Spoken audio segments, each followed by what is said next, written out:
Hi everyone, I'm Sion, the Unexpected Maker. In today's video I'm going to showcase an idea for a project I'm going to build for myself. It's customized for my needs, although you can actually purchase varying forms of what I'm going to put together, both commercially, that are super expensive, or even some open source tools that allow you to hack something like this together. But none of them are exactly what I need, so I decided once again to reinvent the wheel, literally, and make my own custom version of this project. I hope you enjoy the video. I love my little turntable that I made. It's done me really well building my small little boards. I've got quite a few component places. Probably didn't think it through very well. These ones here for the small passives are way too big. I could fit 100 little 0402s in there, or 200 of them. So I could have added a lot more compartments, but that would have just compounded the issue I have with this. Now, does this help me build my boards quicker? Absolutely. I've got access to all the components around as I'm building. I can pick things up, rotate as I'm going. I can rotate my board, place things down. It's really made a massive difference to how quickly and how well I can build a board.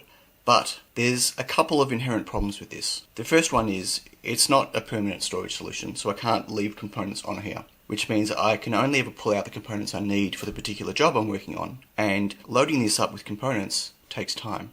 Not only does it take time because my components are on my shelf, I need to go and pull out trays, find all the parts I want and measure them out as 1, 2 or 3 at a time, depending on how many boards I'm building and how many components I need. But so loading them up with 0402 components like this and 0603 is super difficult. Pulling the plastic off and loading them up, hoping that they don't bounce into another compartment, not being able to recognize what the components are because there's no markings on them. 0603 and 0402, they're indistinguishable. If you have 3 different 0402 caps next to each other, no idea what they are. Same with resistors. So quite often I'll be loading up components and they'll accidentally fall into the wrong compartment, and then I'm either trying to measure something like this with a DMM. I lose about 70% who go flying off the table. So loading up is slow, and loading up is actually quite problematic when I make a mistake. Wouldn't it be cool if I could keep all the components on here, but also keep more components than what I've got here and be able to identify them easily. Now, Tobias has been working on an improved version of this. I'll put a link in the description below.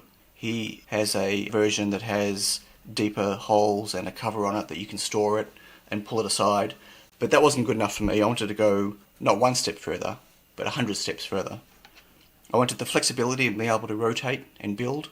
I wanted the ability to present large ICs to me when I'm building. I wanted the ability to store and present lots of different passives. And I wanted this to be a permanent installation for all of the common parts that I use, so I don't have to swap them out all the time. So, what crazy idea did I think up? Let's have a look. It's paper time.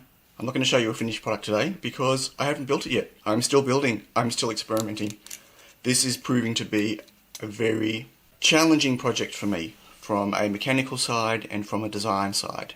Electronics, yeah, that's easy. Coding, yeah, no problem. Mechanical, wow, my mind is blown. So, I want something circular. That is the worst circle ever. I want the ability to store components inside, not outside. So I want a whole bunch of component trays inside. I'm not going to draw them out now. It needs to be able to spin around inside. I'm going to have a place to present the component tray.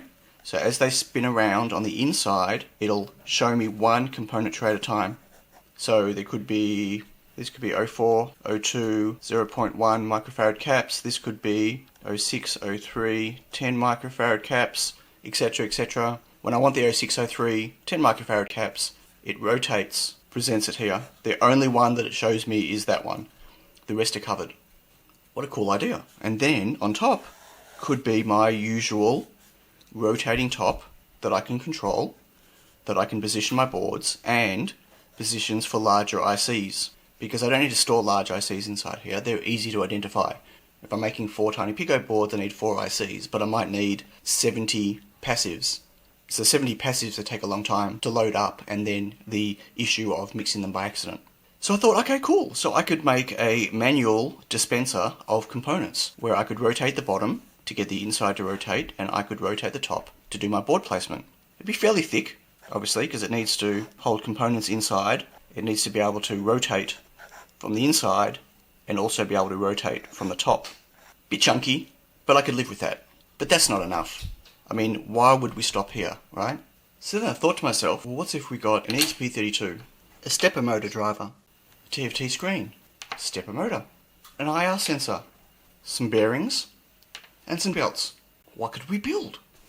Well, what if we had a screen that was in a box that sat over here, that was a touch screen. I'm warning you now, terrible drawing. That went to some type of turntable, dispensing unit, had some wires coming through here into the side to control it. And inside we had some form of cogs and a stepper. Seriously, the worst drawing ever. With a belt to drive it. And this was obviously geared up, so this would be a larger pulley to drive it. And an opening, let's say on this side. I'm right-handed, so it makes sense that I could get it from the right-hand side. Obviously would have our usual turntable on top with compartment for placing. And inside here would be all our little components in some type of 3D little containers that spin around. My minimum viable solution for this would be a list of all the parts on the screen, like a scrolling list of all the components.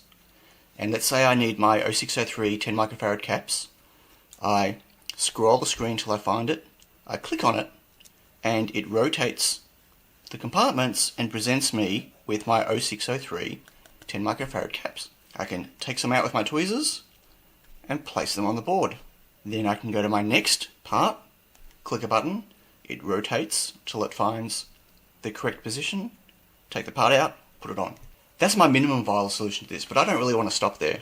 What my ideal solution for this is, I want to, here's where it gets crazy, export a pick and place list from Eagle, let's say from my Tiny Pico, which is just a comma delimited file, or I might make a JSON exporter for Eagle, where I can actually export it as JSON. I then go to the web interface of this box, upload the parts list, and then select that I want to make a Tiny Pico, click Go, and one by one, it presents to me the part I need for my next placement. So the first part will be a SOT 883 MOSFET. So it rotates, it shows me on the screen that it's a SOT 883 MOSFET. Let's say I also upload a JPEG to the ESP32. How cool would it be if it actually shows me a picture of the Tiny Pico and where the placement of the part would be?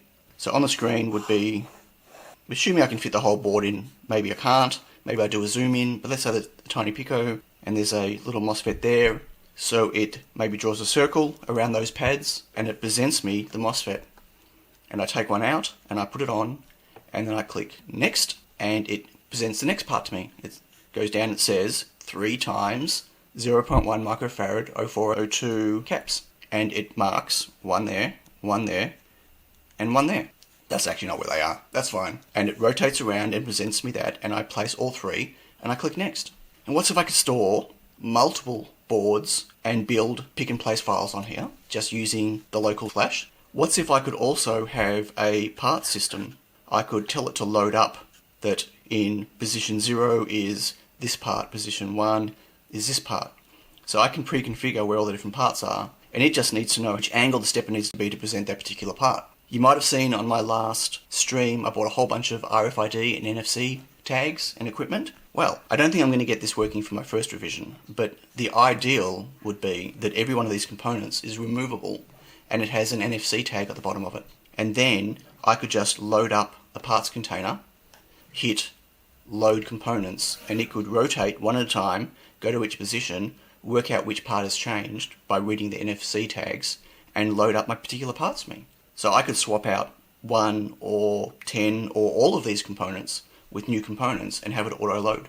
Now you might ask, what was the IR sensor for? So the stepper I'm using is a 20-step stepper, so it's 1.8 degrees per step, although it can do micro-stepping, which gives me 20 positions, and I need one position as a homing position. So it gives me 19 components and one blocking component. And the blocking component will be where the home position is, and there'll be nothing presented here. So it means that there's nothing open on the door. And I'm going to use an IR sensor inside to detect where the homing position is.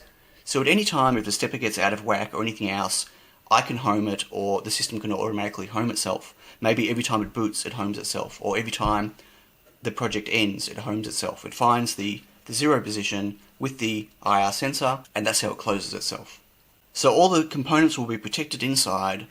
I'll be able to fit in one of these small little compartments, probably 40 or 50 0603s, and probably even 80 or more 0402s, because let's face it, these are really, really tiny. And then I can just pull them out as I need. This can be stored on my desk the same way I store my other turntable. And with 19 positions, I should be able to get most of the common parts I use for across all my boards in here. And the ones I can't, I can still load on top.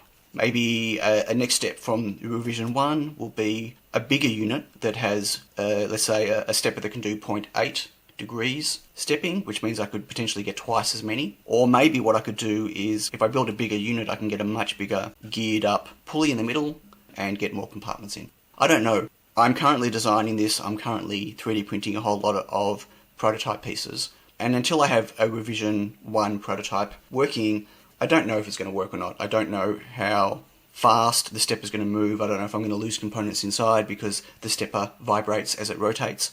I don't know yet. This could completely fail. But this is my plan. This is what I'm building. This is my first mechanical project. It looks kind of weird.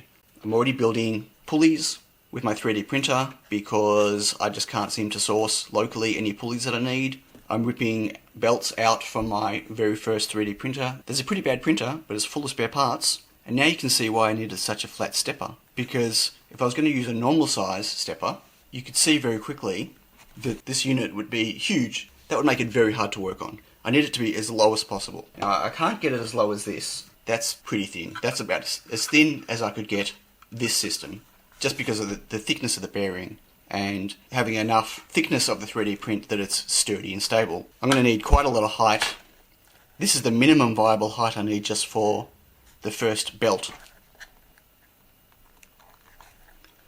So as you can see, that's already twice as tall as what my turntable is. And then I need all the positions above as well. So yeah, this is an interesting process. Stick with me on this journey. It's going to be fun. It's either going to be a huge success or a massive fail, which is pretty much all of my projects. But excited to put all this together. Yes, this is kind of looking reflow mastery. No, I'm not using a 2.4 inch no touchscreen screen. I've actually got myself a 2.8 with touchscreen, so it's a little bit bigger, and of course I've got the ability to actually touch this time. Let's see how this turns out. If you want to continue watching and following on the journey of this crazy pick and place parts dispenser, don't forget to subscribe if you haven't already. Don't forget to click the alarm bell to be notified when I've got the next parts of this video coming up. To all my subs, thank you. To all my patrons, it's your support that allows me to use kilograms of filament to experiment with stuff like this. Thank you all for your generosity. Until next time, catch you all later. Bye.